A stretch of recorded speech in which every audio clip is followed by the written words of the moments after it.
Salut les amis, c'est Devine quoi. Merci d'être là. Aujourd'hui, on va parler d'un sujet important. Un sujet qui ne nous concerne pas seulement à distance, mais qui touche à l'avenir du monde, le Congo. Avant d'aller plus loin, je vous le dis dès maintenant, dans la description, j'ai mis des informations essentielles, des liens pour nous soutenir, donc prenez le temps d'y jeter un œil après la vidéo. Le Congo, ce n'est pas un pays riche comme on le dit à la légère. Non, le Congo est l'un des pays les plus riches du monde en ressources naturelles. Les estimations parlent de plus de 24 000 milliards de dollars de richesse dans son sous-sol. Et ce n'est pas une légende. On parle de l'or, diamants, cuivre, coltan, lithium, uranium, bois précieux, pétrole et surtout le cobalt. Aujourd'hui, le Congo détient plus de 50% des réserves mondiales de cobalt. Et en 2024, il a produit plus de 220 000 tonnes. Ce métal, c'est le cœur du monde moderne. Sans lui, nos téléphones, nos ordinateurs, nos voitures électriques, nos batteries, notre transition énergétique, tout s'arrête. On peut dire les choses clairement. Le futur technologique du monde dépend du Congo. La richesse attire les prédateurs, il faut dire les choses sans trembler. Quand une terre est aussi riche, elle n'attire pas des amis, elle attire des chasseurs. Il y a ceux qui viennent avec un costume et une valise. Comme Glencore, géant suisse du cuivre et du cobalt, ou CMOC Group, entreprise chinoise qui contrôle plusieurs mines en RDC, ils signent des contrats colossaux, souvent négociés dans le silence, loin du peuple concerné. Et puis, il y a les hommes de l'ombre, des intermédiaires puissants, presque intouchables. Le plus connu s'appelle Dan Gertler, un milliardaire israélien. Il a fait fortune grâce aux mines congolaises, grâce à des accords signés directement avec le pouvoir politique de l'époque. Les États-Unis l'ont sanctionné pour corruption. Ses comptes ont été gelés. Mais en 2024, certaines de ces sanctions ont été levées, sans explication claire. Et pendant que les diplomates se contredisent, le peuple, lui, continue de creuser. Pour presque rien. Voilà les noms qu'on ne veut pas citer. Ce sont eux, les acteurs invisibles de la machine. Certains extraient, d'autres financent, et tous profitent d'un système qui maintient le pays dans le chaos. Les guerres dans l'est du Congo, les massacres, les rébellions, les déplacements de population. Ce ne sont pas des guerres ethniques, c'est une guerre économique. Chaque balle tirée cache un minerai. Chaque attaque de village cache une mine. Chaque silence diplomatique cache un accord. Les groupes armés comme le M23 continuent de ravager l'est du pays. Dirigés historiquement par Sultani Makenga et soutenus aujourd'hui politiquement par Corneille Nangaa, contrôlent des zones minières entières. Ils se battent pour des territoires où le cuivre et le cobalt coulent, comme du sang dans la terre. Parce qu'un pays stable, ça négocie, mais un pays instable, ça se pille. Et pendant qu'on parle de paix dans les médias, des cargaisons entières quittent le pays chaque semaine. Des tonnes de minerais chargées dans des camions, dans des avions, dans des navires, vers des ports étrangers. Et à chaque départ, le Congo s'appauvrit un peu plus. Faut le dire clairement, le Rwanda a une grande part de responsabilité dans ce qui se passe à l'est du Congo. Le groupe armé M23, celui qui attaque, tue et chasse les civils, est soutenu, armé et entraîné par le Rwanda. Officiellement, ils prétendent défendre une minorité. En réalité, ils se battent pour les minerais, le cobalt, le coltan, l'or. Leur stratégie est simple.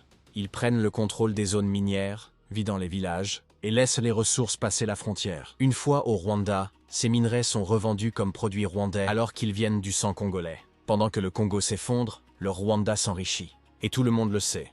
L'ONU, les grandes puissances, les entreprises, mais personne ne bouge. Parce que ce désordre rapporte. Le Congo creuse, le Rwanda encaisse, et le monde ferme les yeux. Ce qu'on peut faire pour de vrai, faut arrêter de croire qu'on peut changer les choses juste avec des stories. Partager, c'est bien. Mais si derrière t'achètes, consommes et cliques sur les mêmes trucs, rien ne bouge. Alors parlons concret. 1. S'informer avant d'acheter. Le cobalt du Congo, le lithium du Soudan, l'or du Burkina Faso. Tout ça se retrouve dans les marques qu'on utilise tous les jours. Ces marques Apple, Tesla, Samsung, Sony et autres, ces marques profitent, directement ou indirectement, des chaînes d'approvisionnement qui passent par des zones de guerre, où les gens crèvent pour extraire ce qu'on met dans nos poches. Tu veux agir? Commence par savoir ce que tu finances. Va sur leur site, lis les rapports, regarde les mots « responsibly sourced »,« ethical supply chain ». Quand c'est flou, c'est qu'il y a un problème. Et si une marque n'assume pas sa transparence, n'achète pas, répare, ou bien achète d'occasion. Mais ne finance pas des morts, sans même le savoir. 2. Boycotter les banques et entreprises qui alimentent ce système. Certaines banques occidentales financent les minières impliquées dans le sang. Les banques, comme Barclays, HSBC, BNP Paribas, Standard Chartered, Citigroup. Tu veux frapper le système? Change de banque. Place ton argent ailleurs, ou choisis des néobanques transparentes. Le boycott, c'est pas un symbole, c'est une pression financière. Quand les clients partent, les puissants écoutent. 3. Ne plus cliquer aveuglément. Quand tu vois une pub de smartphone écologique ou une voiture propre, rappelle-toi, ce qu'ils appellent propre, c'est souvent le cobalt congolais. Ce qu'ils appellent futur, c'est souvent la misère des autres. Alors arrête de liker ce mensonge, expose-le, commente, dénonce. Les algorithmes ont peur de la vérité. 4. Soutenir les alternatives concrètes. Acheter africain quand c'est possible, c'est pas du chauvinisme, c'est du bon sens. Tu veux un t-shirt? Achète à une marque locale. Tu veux un ordi? Regarde les reconditionnés. Tu veux investir? Investis dans des projets africains transparents, pas dans des multinationales qui saignent le sol. Chaque euro gardé sur le continent, c'est une balle en moins dans le dos du peuple. 5. Parler, mais avec du contenu. Pas juste soutenir le Congo, non. Parle de ce qu'il se passe. Des villages du Kivu vidés, des enfants dans les mines, des minerais qui financent des armes, des entreprises qui ferment les yeux. Montre les faits, donne les noms. Faut que la vérité circule, pas juste la compassion. 6. Exiger la transparence. Tu veux faire mal à ceux qui pillent? Demande-leur des comptes, publiquement, sous les vidéos, dans leurs DM. Fais ce qu'ils détestent le plus. Parlez du vrai. Plus on posera les questions qu'ils veulent éviter, plus ils devront se justifier. Il faut qu'on parle d'un truc aussi. T'as pas besoin d'être du Congo pour parler du Congo. T'as pas besoin d'être palestinien pour parler de la Palestine. T'as pas besoin d'être soudanais, burkinabé ou ouïghour pour t'indigner. T'as juste besoin d'être humain. Y a un truc qu'il faut arrêter.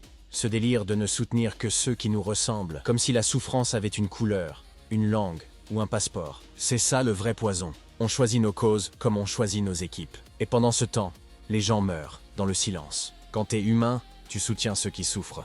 Point. Pas parce qu'ils te ressemblent, mais parce qu'ils vivent la même douleur, la même injustice. Faut arrêter de jouer les aveugles sélectifs. Aujourd'hui c'est le Congo, demain c'est le Soudan, le Burkina, la Palestine, les Ouïghours. Peu importe. Ce qui compte, c'est de pas fermer les yeux quand des innocents tombent. C'est pas une question de communauté, c'est une question de conscience. Et si t'as encore un minimum d'humanité, tu sais très bien de quoi je parle.